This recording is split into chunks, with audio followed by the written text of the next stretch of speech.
After more than 2 decades in Parliament, opposition leader Peter Dutton has lost his seat of Dickson. The Victor Labor candidate, Ali France, is the first person to unseat an opposition leader at an election.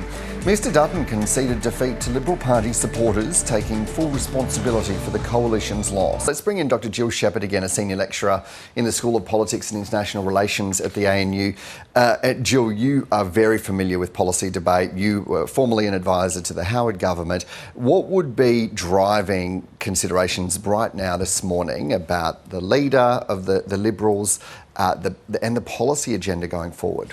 Look, in one way, I think Dutton's loss is a bit of a blessing in disguise, because now they do have to approach things from from scratch. They didn't do that in 2022. They said, oh, well, we're still on track.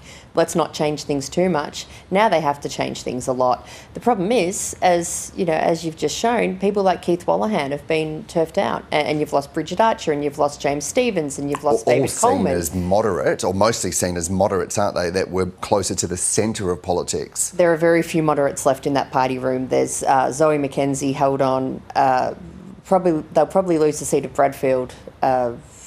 It's looking pretty, Julie and Lisa just hold on. It's looking pretty bleak for that moderate faction in the Liberal Party. Now, where do they go from here? They have to pick a leader, first of all, and that will, as it always does in the Liberal Party, really deeply shape the direction of the party.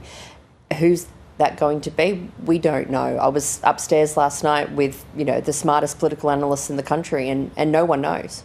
Do you have any predictions? No, I'm not one of those smartest political analysts. I would disagree with you on that front. And so then whoever they pick and whatever process they go through, then there will be an inevitable review and starting to consider what next.